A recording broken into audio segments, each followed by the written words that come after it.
Anyway, so let's get started. Let's start with some disclosures.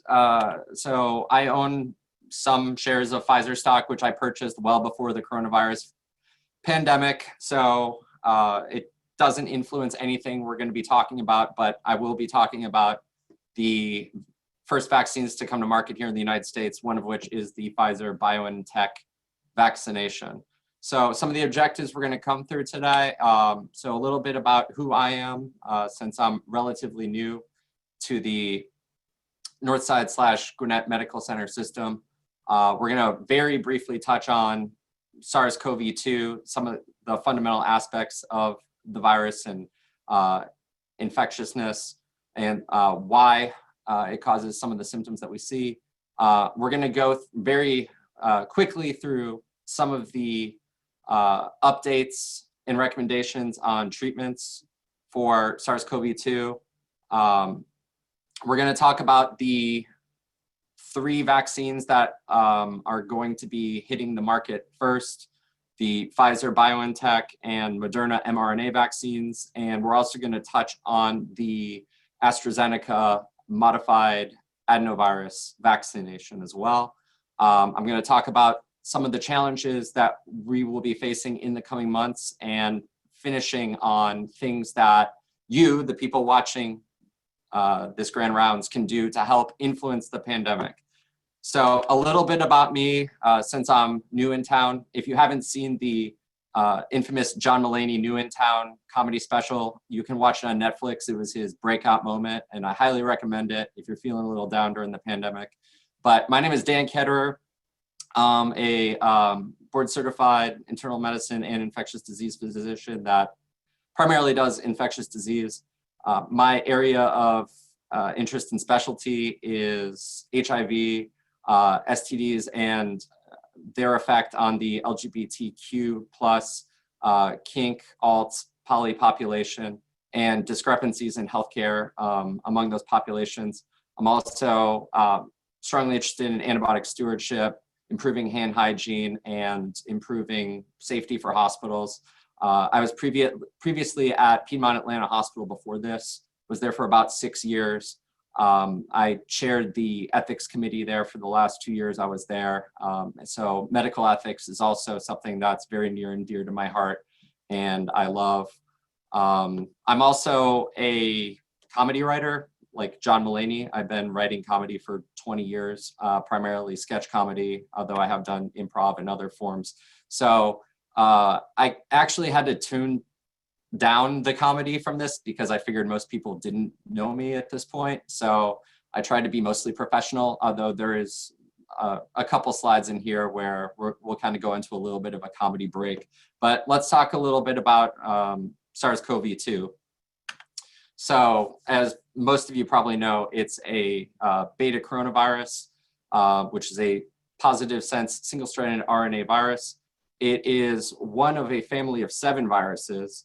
The other 2 viruses you may know in the family are SARS-CoV-1, which was responsible for the original 2003-2004 SARS outbreak, primarily in China, but also in some of the surrounding countries, and Middle Eastern respiratory virus, or MERS-CoV. There are 4 other beta coronaviruses that infect humans.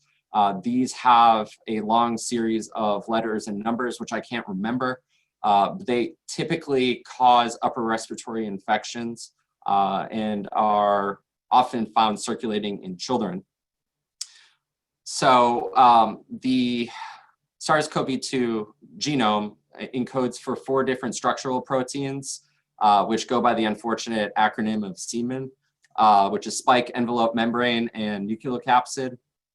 Now, a lot of the initial vaccinations that we're looking at are primarily targeting the spike glycoprotein as in folks who have been infected with SARS coronavirus. If you extract their antibodies, their IgGs, primarily the neutralizing antibodies are against spike glycoprotein, but you also do form antibodies against envelope, membrane, and nucleocapsid. And your T cells are also primed to respond to those other structural proteins. The thing to remember is that the spike glycoprotein is what the virus uses to attach and internalize itself into your cell. It binds to the ubiquitous ACE2 receptors on the cells and actually will change conformation upon binding to the ACE2 receptors. So the spike protein has a pre-binding and a post-binding conformation state. This may sound very technical, but it will become important later on. The vaccine is designed to produce the pre-binding state of the spike glycoprotein. So the actual non-structural but genome of the virus in its RNA includes several proteins that are designed to help, one, keep the virus from being recognized by your immune system through downregulation of something called the MHC, or major histocompatibility complex. We're going to go into great detail on the immunology of this virus and how the vaccines work in later slides. So keep that in mind. They also downregulate the antiviral interferons while upregulating inflammatory cytokines.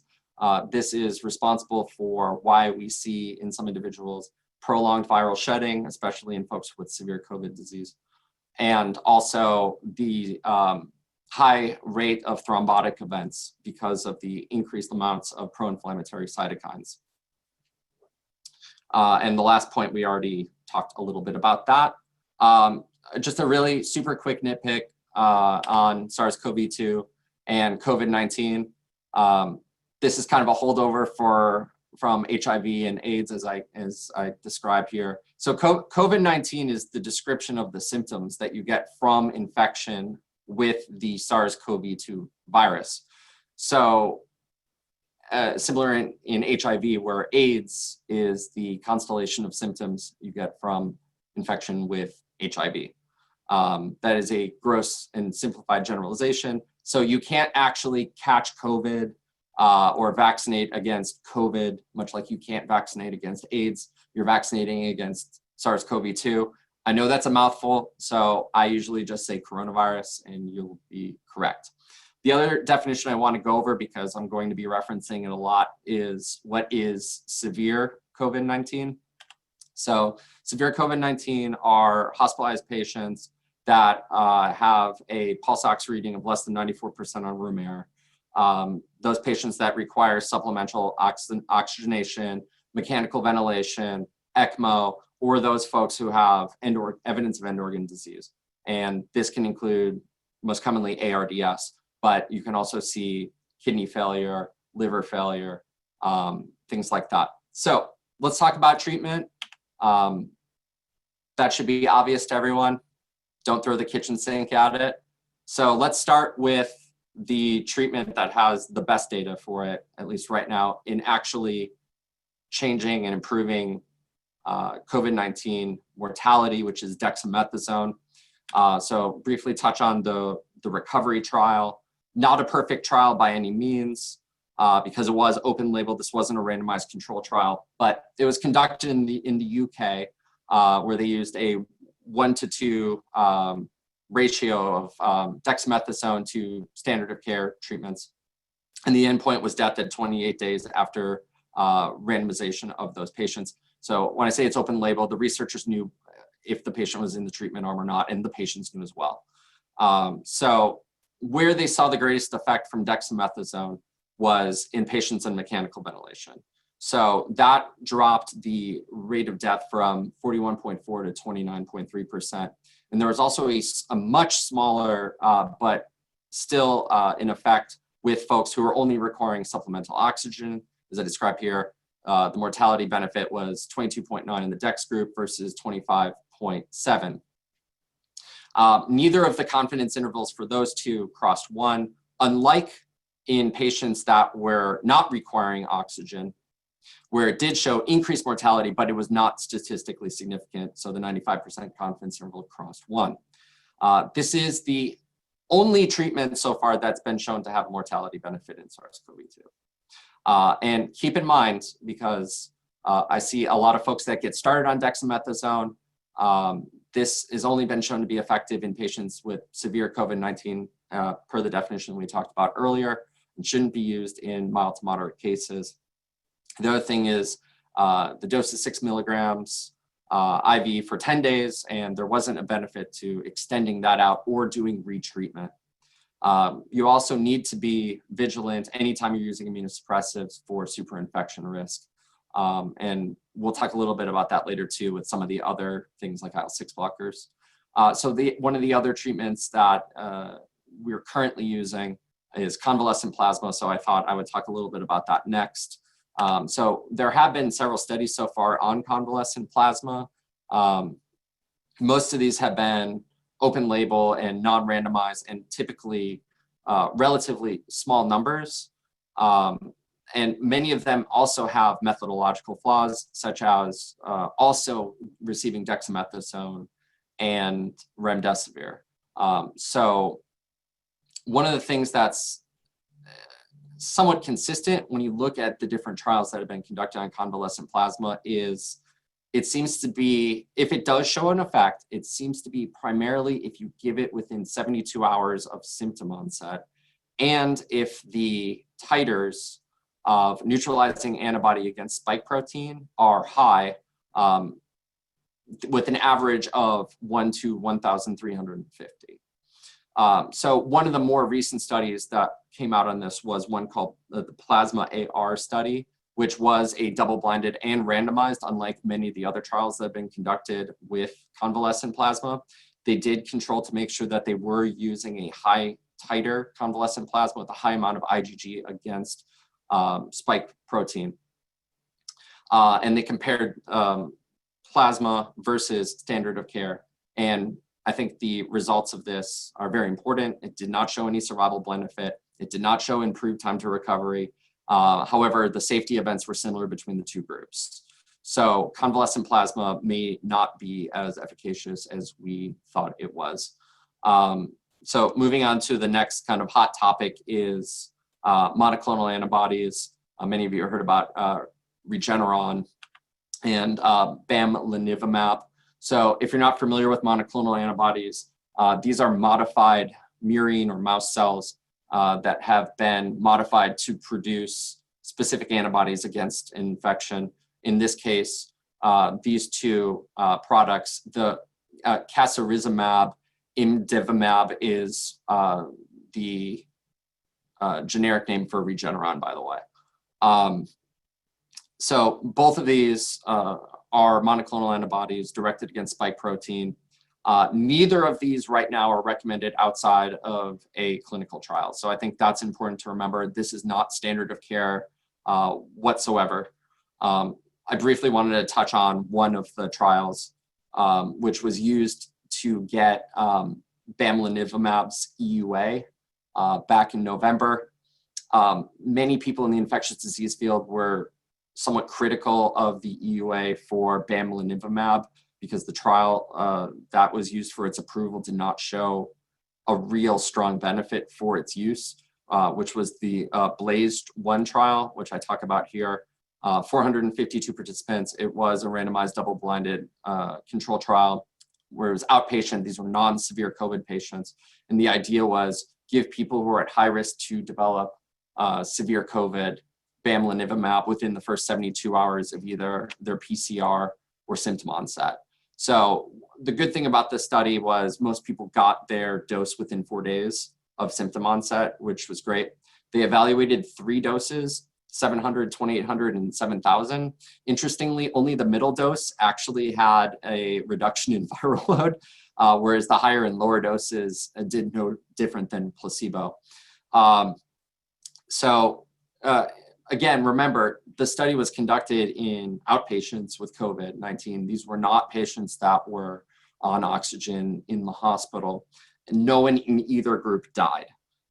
So 6% of the patients with control versus 2% with the Bamlanivimab required an ER visit, died within 28 days, or were hospitalized. Remember, this was the second endpoint. They were primarily focused on viral loads. But the important thing is, while that may seem like a big effect, only 14 people in either group required an ER visit, died, or were hospitalized out of 452. 14 for both the treatment and placebo arm. So the study power was relatively low, which led to a lot of criticism from folks in my field for this EUA. So currently the EUA only instructs Bamlanivimab use for those over the age of 12 with high risk of developing severe COVID if given within typically the first 72 to 96 hours. Moving on to the next treatment, we're going to talk about IL-6 blockers. So IL-6 blockers is one of many rheumatological drugs that is frequently used for rheumatoid arthritis that has been studied for use in SARS-CoV-2. I'm very short and sweet on this one. There has been no mortality benefit shown in any randomized, well-controlled randomized control study so far. It is not recommended for use for COVID-19. I don't discuss hydroxychloroquine in this talk because I assume most of you know that hydroxychloroquine was actually associated with worse outcomes when compared to standard of care. I got a request to talk about ivermectin, and this is part of me where I have some of the humor in this talk. So ivermectin, a very good drug against strongyloides and onchocerciasis, which is the cause of river blindness, one of the leading causes of blindness in the world. There are no randomized, well-controlled trials showing any benefit to ivermectin, and there likely will never be. And so ivermectin, much like hydroxychloroquine and lopinavir ritonavir, early on in the pandemic were studied in vitro against SARS-CoV-2 infected cells, and it was shown to have in vitro activity. And this is not the first time ivermectin has been looked at as an antiviral. This ivermectin, much like hydroxychloroquine, was also looked at for SARS-CoV-1. It was looked at for Zika. It was looked at for HIV. The important take-home message about ivermectin is the antiviral effect of ivermectin comes at a dose that is incredibly toxic. How toxic is it? The dose you would have to take to achieve the antiviral effect with ivermectin is 100 times the recommended dose for humans. So, and the reason for that is because ivermectin is primarily bound to albumin. So it has a 93% albumin binding. And the important thing to remember is ivermectin is not a universally safe medication. So some folks have a genetic predisposition to actually develop coma and death with ivermectin. If this is a treatment that has no efficacy and does not have biological plausibility for efficacy because of the fact that it would require 100 times the actual dose, it shouldn't be used. Regardless, it is widely used, and especially outside of the US. Many of the proponents of ivermectin are also the proponents of folks that like to practice kitchen sinkism, ideally throwing vitamin D, vitamin C, thiamine, herbal medications, famotidine, and other things that haven't been shown to work against COVID-19. And they do this and then publish typically anecdotal isolated cases without randomization or proper controls. So the NIH strongly recommends against using ivermectin. I put needs better studies in quotes there because it doesn't. Much like a chiropractic study against cancer, it doesn't need better studies. It does not have biological plausibility. I did want to talk very briefly about one study that came out recently where they compared ivermectin and doxycycline against hydroxychloroquine and azithromycin. Now, that study came out after hydroxychloroquine was shown to be harmful in patients with COVID-19, and the ivermectin group did better than the hydroxychloroquine group. So their control patients were given a drug that is shown to actually have worse outcomes in COVID-19, which is like comparing a drug with your control group, and your control group is all people who have been shot. So I don't recommend using ivermectin. And I just briefly want to highlight, there's a group of physicians of which there are no infectious disease physicians as part of the FLAC, I guess that's how you pronounce it, FLAC Alliance. Anyway, the FLAC Alliance released this protocol where they use for, well, pretty much everything related to SARS-CoV-2, including prophylaxis and treatment. Notice it's a lot of things that have not been shown to have efficacy against SARS-CoV-2. They also state that you need to wear an N95 mask when in prolonged exposure to individuals, but N95 masks have not been shown to be more effective than a standard surgical procedure mask.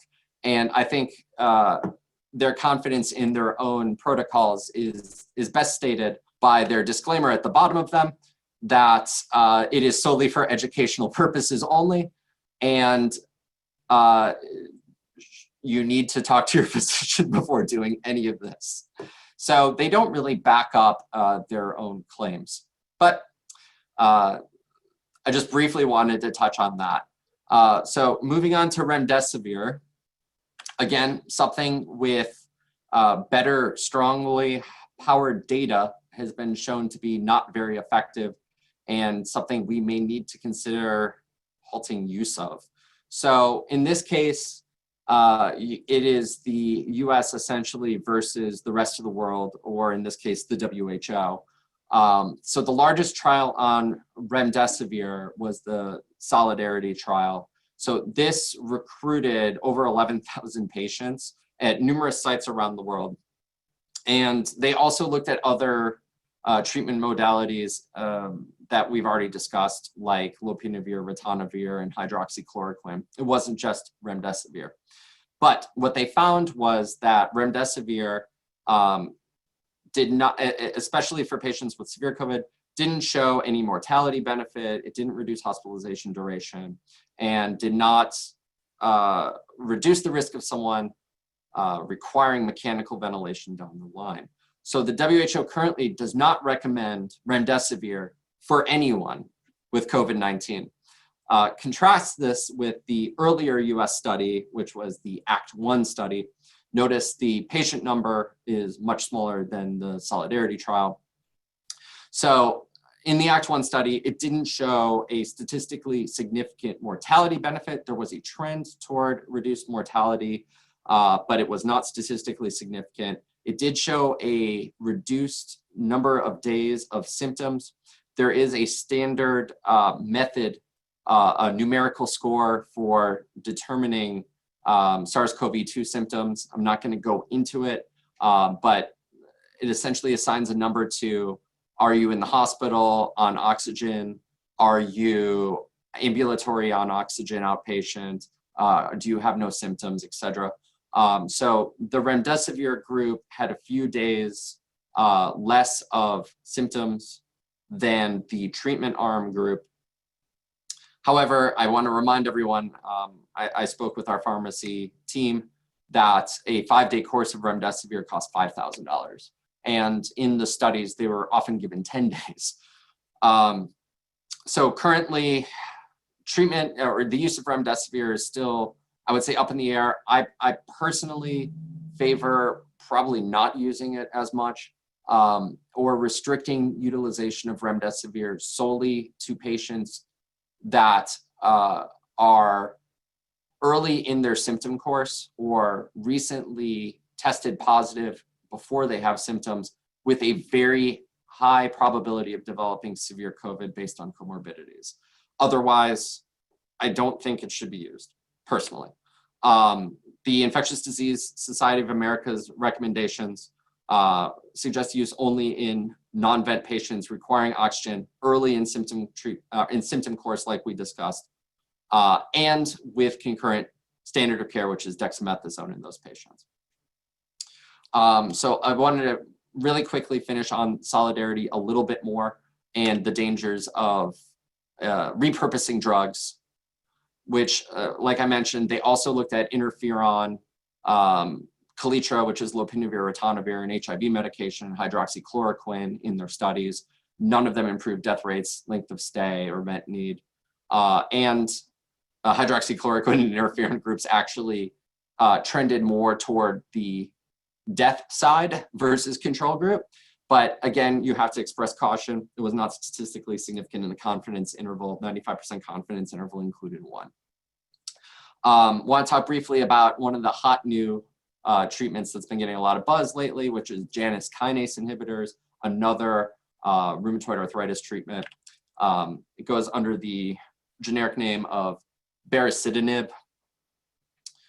So the idea of these medications is to reduce cytokine development. It also has some antiviral effect. So this received the EUA from the FDA back in November 19th. A theme of this lecture is just because it has an EUA does not mean it's efficacious, as Regeneron, monoclonal antibodies, and convalescent plasma also have EUAs, and Remdesivir at that. So the EUA was granted based on, again, a frequently criticized study in the infectious disease literature world, the Act 2 trial, where they compared Remdesivir and Baricitinib versus Remdesivir placebo. So both arms got Remdesivir. So these patients needed to have basically in the severe COVID group. So as I mentioned, pulse ox less than 94% of Romer, or they would have to have evidence of radiological infiltrate, which tended with, is going to be more consistent with folks that are more likely to develop severe COVID. So the whopping effect was the Baricitinib group was discharged from the hospital 1 day earlier. Also, the confidence interval crossed 1. So meaning this is an effect that could have been from statistical chance. So keep in mind in the study, they are already combining a very expensive drug with Remdesivir, which, as we talked about in the last slide, is $5,000 for a 5-day course. So again, and the optimal treatment is unknown. The manufacturer recommends 14 days. Per pharmacy, this medication costs $90 per dose. I wasn't able to get a figure on how much a 14-day treatment course would be, but it is going to be very expensive. So another interesting thing is that they didn't have these patients taking dexamethasone, and which is what the standard of care is. When they conducted the study, the solidarity, oh, not solidarity, the study that showed benefit for dexamethasone had not yet concluded, which I think is the reason why they didn't include dexamethasone. However, because they didn't include dexamethasone, there is also a potential risk for superinfection because you are now combining a Janus Kinase inhibitor, which does have a risk like IL-6 blockers for superinfection, with dexamethasone, which also does reduce immune response. So there is always the risk of bacterial superinfections and pneumonias with COVID, and you have to be very, very cautious when you're using agents like Baricitinib, Janus Kinase inhibitors, IL-6 blockers, and dexamethasone to be very vigilant for potential bacterial superinfections. All right, we're going to move on from treatments, and we're going to go to vaccines. We're right on time. Perfect. All right, so let's start with the hot topic, mRNA vaccines. How do they work? Okay, so first thing of all, mRNA vaccines are nothing new. They primarily were developed initially for the genetic disease treatment space and cancer treatment space. Now, in those treatment spaces, the efficacy was not as good because they typically required much, much higher doses and much more frequent injections. As we're going to talk about, there are some common side effects with mRNA vaccines. Many of them mirror the side effects seen with other vaccinations. So the nice thing about mRNA vaccines is they can be developed very fast on a somewhat ubiquitous platform. And the Moderna vaccine in particular, after we had the sequence of SARS-CoV-2, was developed in a span of about 6 weeks. So many people are concerned about the safety of these vaccines and the fact that mRNA vaccines haven't been used widely yet.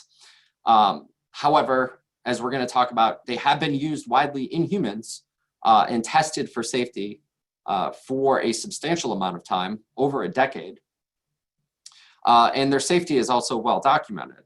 And keep in mind that because mRNA vaccines can be developed so quickly, the shortened timeline isn't as concerning as you think it is because the development of the vaccine was so fast. The phase 3 trials were still very lengthy for these vaccines.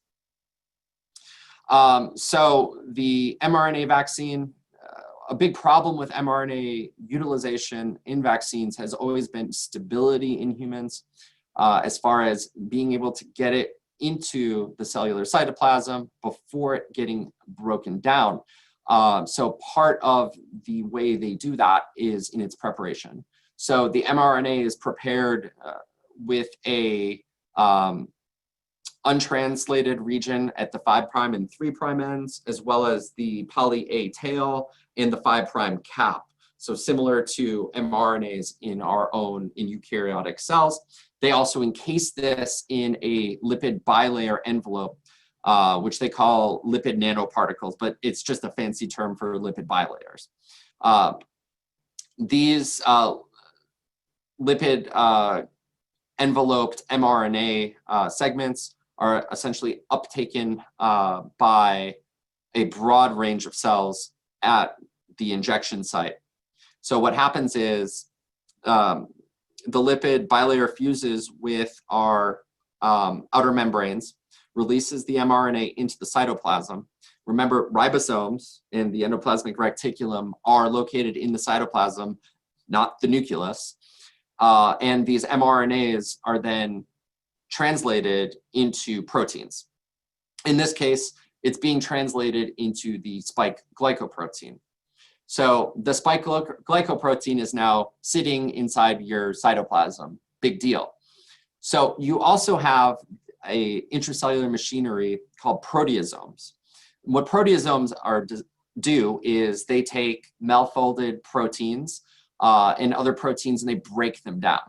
If you remember back to probably medical school or immunology, the way it does this is proteasomes tag them with a protein that's called ubiquitin. And then this ubiquitin is self-propagating. So once it gets one, it's more likely to get another and another and another and another.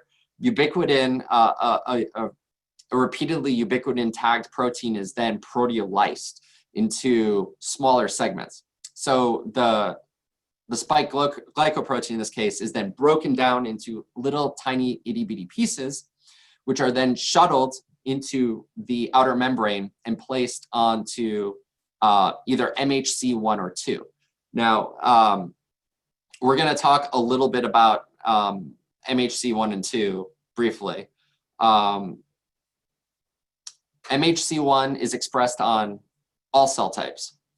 And what it is representing is, simply put, the breakdown of these proteasomes. It's putting it into MHC1, and then you have cytotoxic T cells or CD8 cells that come over and they read MHC1 and look at what the protein is. And they determine, is this self or not self? Because if it is not self, that typically means, uh-oh, this cell is either making bad proteins or out of control or malfolded proteins like you would see with cancer, or is infected by something like a virus, especially if it's putting viral proteins into MHC1. Those CD8 cells then say, oh, I think I need to destroy the cell. So the CD8 cytotoxic T cells then will essentially trigger a autolysis or apoptosis of those cells with MHC1. So essentially the vaccine is uptaken, it produces the spike protein within the cells, it gets broken down, pieces of it get expressed on MHC1, and then part of the mechanism of action is those cytotoxic CD8 cells recognize, oh, this cell is infected with virus, kill that cell. So because you are getting cellular destruction and the cytotoxic T cells are also increasing local cytokine production, you're going to get pain at the injection site. You're going to get swelling at the injection site as you get an influx of cytotoxic T cells. And then afterwards, after you receive your doses, remember, these T cells become memory T cells. So if you are exposed to the actual virus later, you will get a very rapid response. And also a much more large response because those clonal T cells, specifically to the spike protein, have already been generated. The other way in which the vaccines work is, remember, you also have MHC2. This, unlike MHC1, which is primarily looking at proteins inside the cell, MHC2 you find on things like dendritic cells, which are looking for things in the sort of cellular milieu. So a dendritic cell may find a bacteria or virus and then break it down and express it on MHC2. So MHC2 communicates with your T helper cells or CD4 cells, which then in turn will then activate B cells to become plasma cells. And plasma cells, as you know, are responsible for producing antibodies. For the sake of simplicity, there's two real types of antibodies you need to think about, which are binding antibodies and neutralizing antibodies. Binding antibodies don't actually affect the ability of a virus or bacteria to infect cells, but what they do is they help other cells recognize, hey, this is foreign, kill it or phagocytose it. Neutralizing cells on the other, neutralizing antibodies on the other hand, do inactivate viruses or bacteria. Again, once the B cells are activated into plasma cells and produce the antibodies, after vaccination, those cells, which have now been replicated in clonal, become memory cells, so that if you are re-exposed to the actual pathogen, you now have a very rapid and robust response.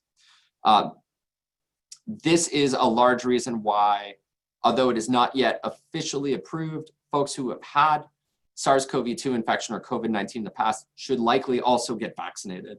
The 2-dose vaccine, especially the mRNA vaccine, has been shown to produce a long-lasting immunity, whereas the immunity developed through infection is highly variable. There is no official data on the length in which the immunity lasts because these vaccines haven't been utilized now for a year at this point, but in talking with folks who are involved in the trials, the immunity length is likely going to be at least a year. All right, so all of the things we talked about, I want to go over some of the myths about mRNA vaccines. Especially, it's very important for everyone who's a treater in the audience to discuss this with the patients because there is a copious amount of misinformation out there. The mRNA vaccine does not incorporate into the nucleus and it does not incorporate into the DNA. Period, flat, no. You also cannot get COVID-19 and you can't get infected with the virus from the vaccine, as the vaccine is not the entire viral genome. It is absolutely impossible. It doesn't cause COVID-19. You have to differentiate, though, some of the symptoms you get with vaccine administration can mirror COVID-19 symptoms. Not all of them. We're going to discuss that in a later slide, some of the things you can use to differentiate between the two. The other important thing is information early. There was a lot of questions. Is the vaccine self-replicating? Many people were worried that the mRNAs will replicate out of control, and you have that Will Smith movie where everyone turns into vampires. No, that is not the case. These are non-self-replicating vaccines. Next, I want to touch on the AstraZeneca Oxford vaccine or the adenovirus vaccines. So how do they work? So these are using a modified chimpanzee adenovirus. Now, the chimpanzee portion is very important here. The idea was use a virus that humans aren't going to be exposed to under their normal daily living, meaning they won't have antibodies against chimpanzee adenovirus like you may have antibodies against human adenoviruses. Now, unlike the mRNA vaccines, these actually use double-stranded DNA. There are a lot of really important differences between the two vaccine types.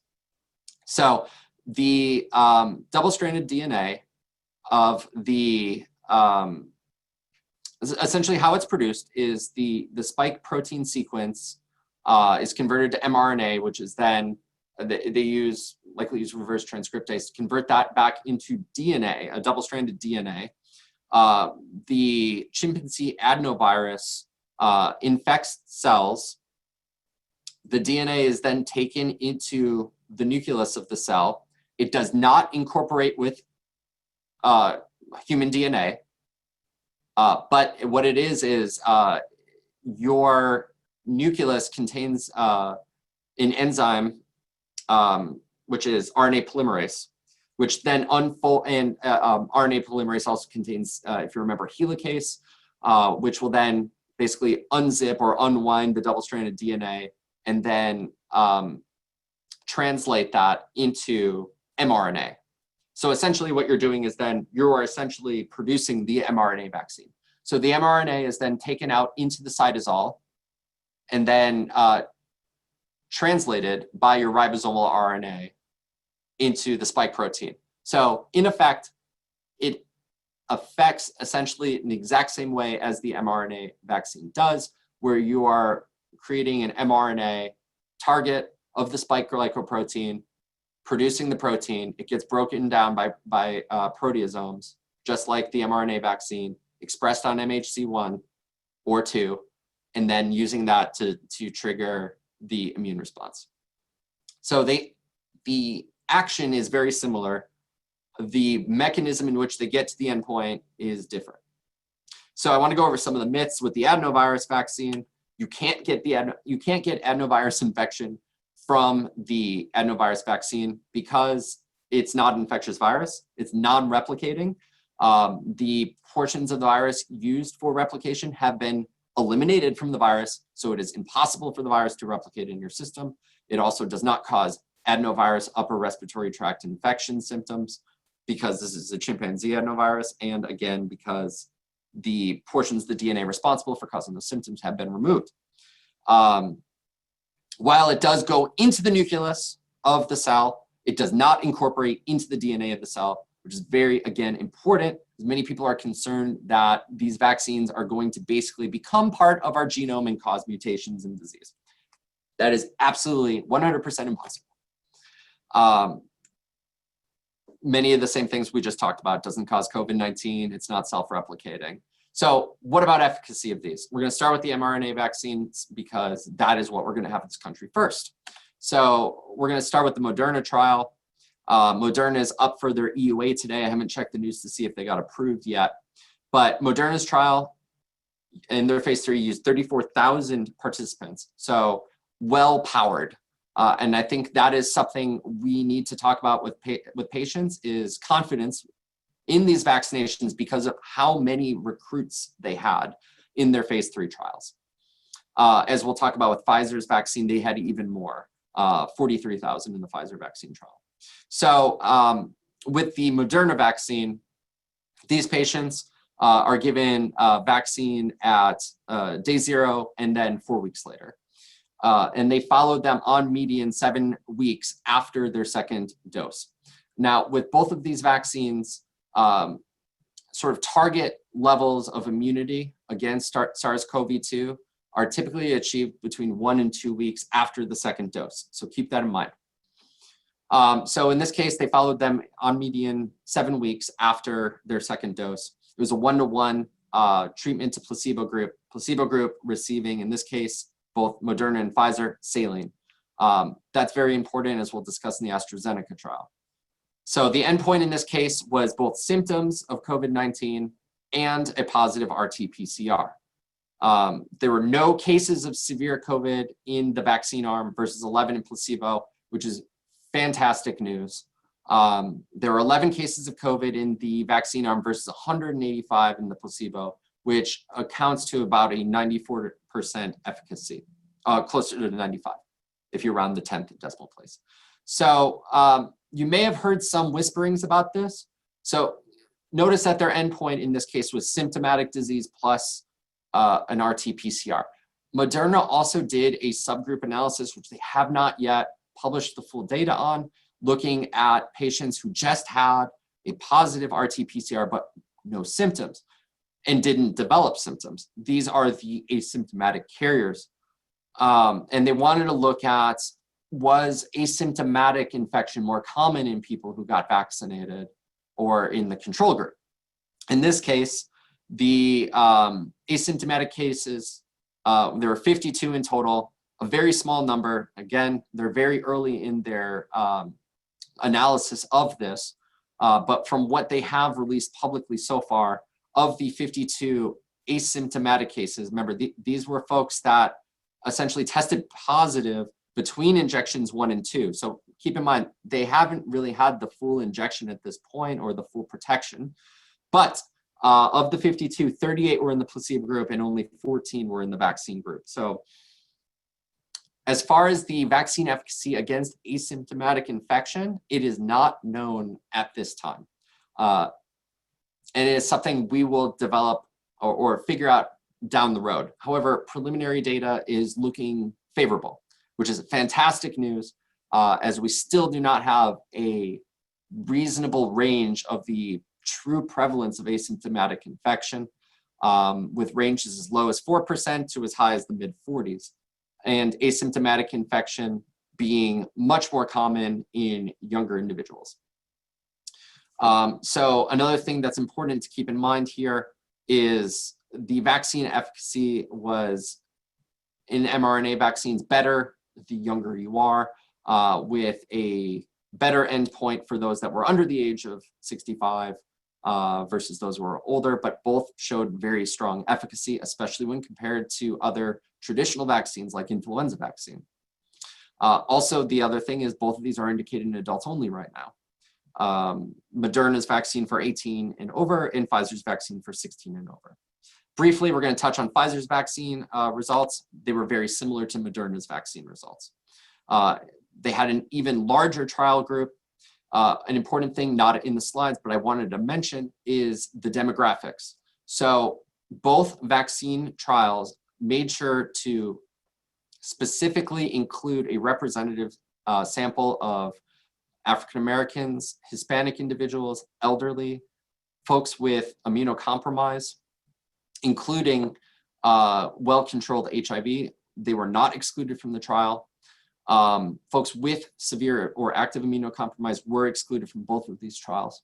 But the demographics of their patient population represent US demographics very well. And I thought both vaccine manufacturers did a very good job of making sure of that they included all genders, ages, health conditions, race, a very diverse group. They did exclude folks that were pregnant as well, or folks who had prior COVID-19. So in the Pfizer vaccine, they had a large amount of data, even as far as 2 months post-vaccine, including over 37,000 participants. Again, failure in this case, it was a 1-to-1 treatment to vaccine to placebo being saline. Failure was described as a positive RT-PCR plus symptoms. Again, like Moderna, they weren't really looking at asymptomatic. Across all subgroups, it varied between 90 and 100% effective. So with the average efficacy of 94.6, very similar efficacy between Pfizer's and Moderna's vaccines. There was 1 severe COVID-19 in the vaccine group versus 9.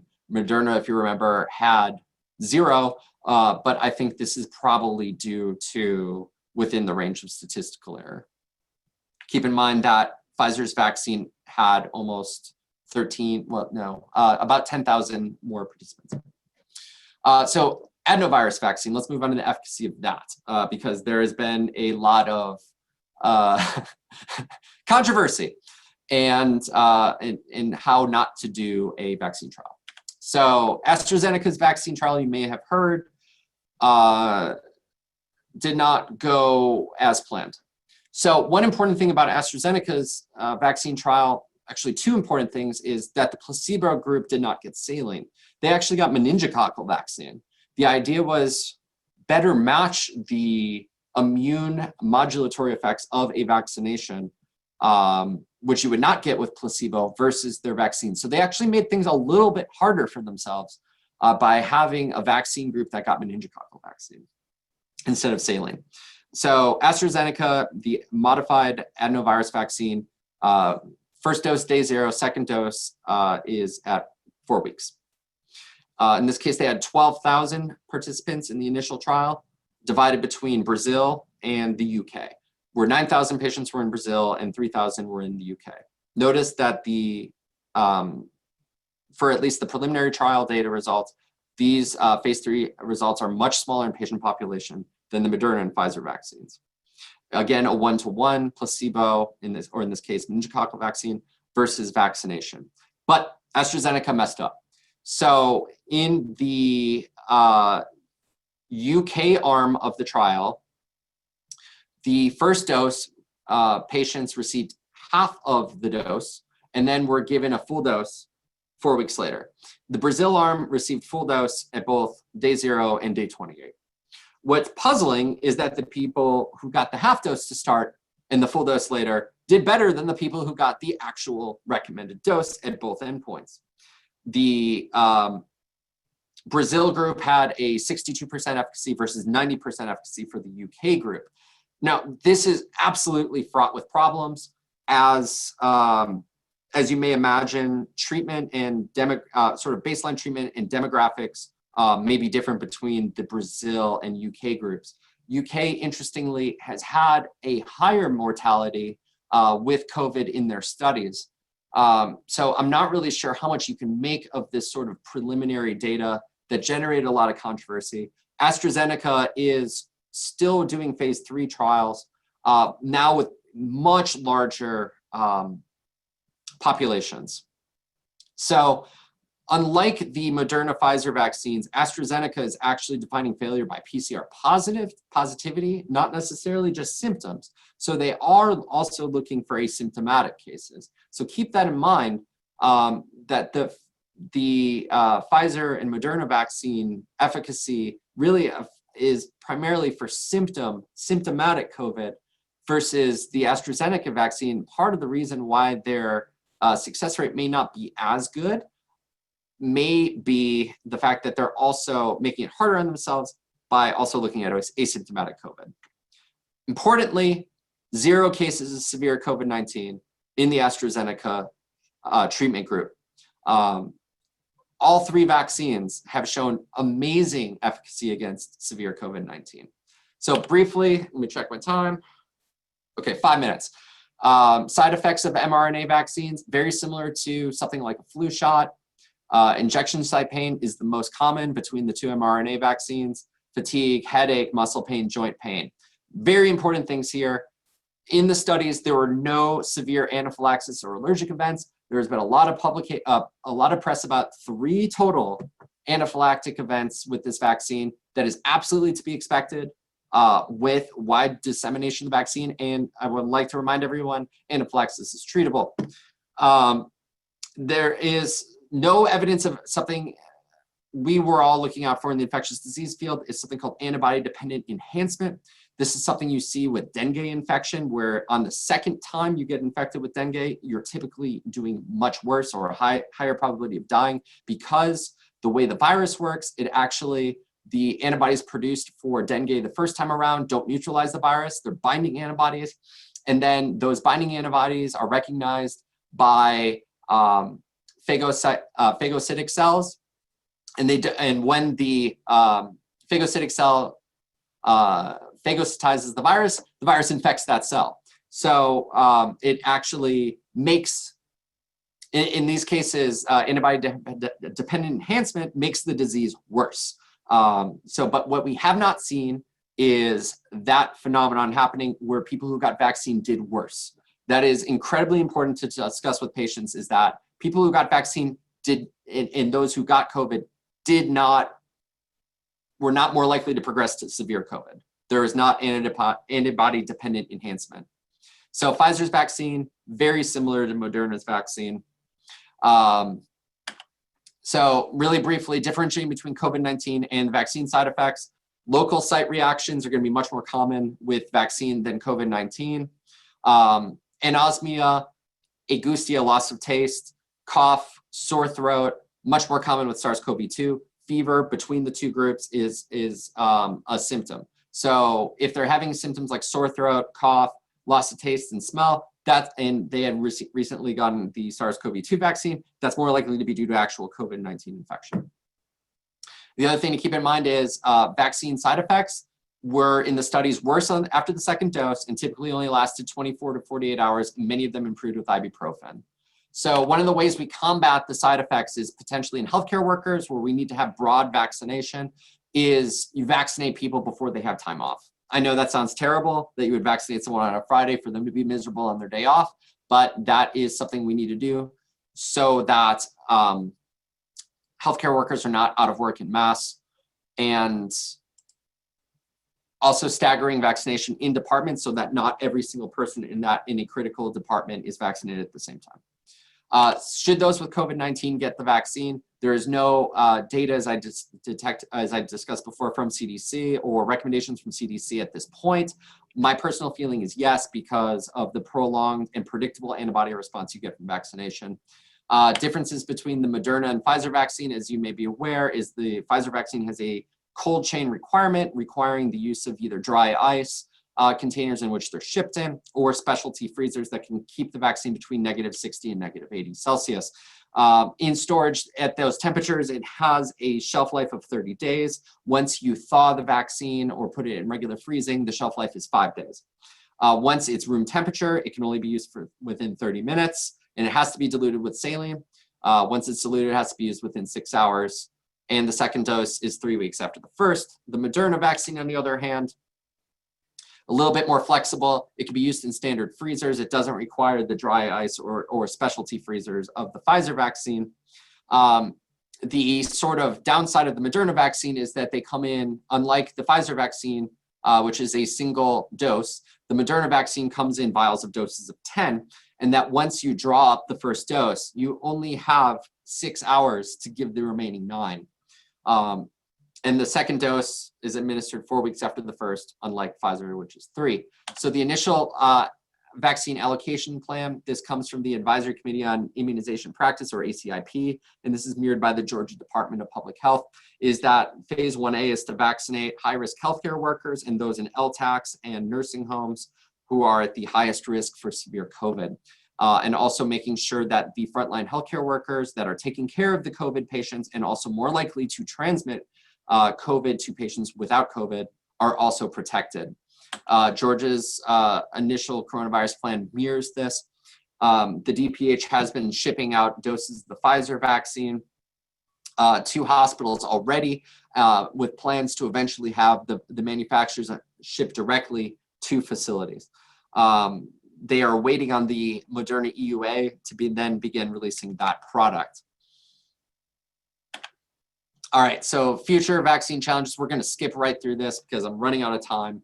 I don't think it's terribly relevant. You can go back and take a look at the slides at a later time, but there is legal precedent for the government requiring vaccination. I'm not sure we're going to go there.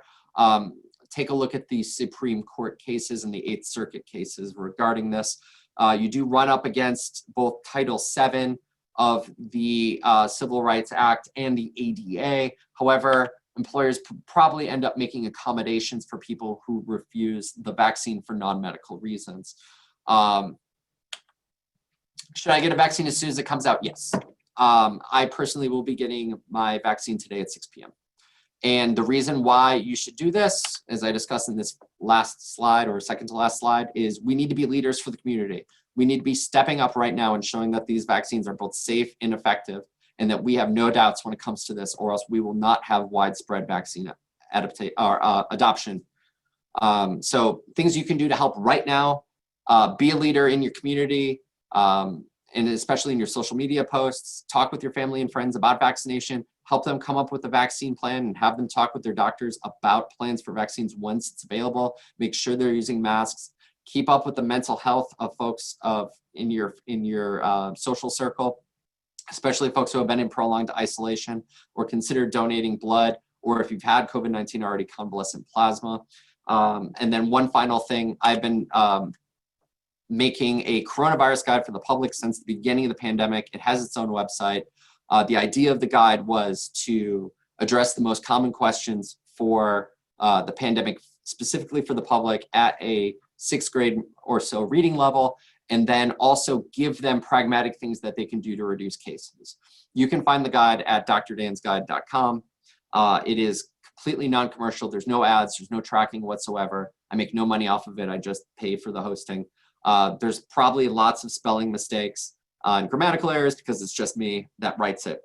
But there's a lot of good information that I didn't cover here on that website. So I highly recommend everyone check it out. If you find the information useful, please share it with your friends and family. I'm sorry I went slightly over. That was 40 slides. Thank you so much.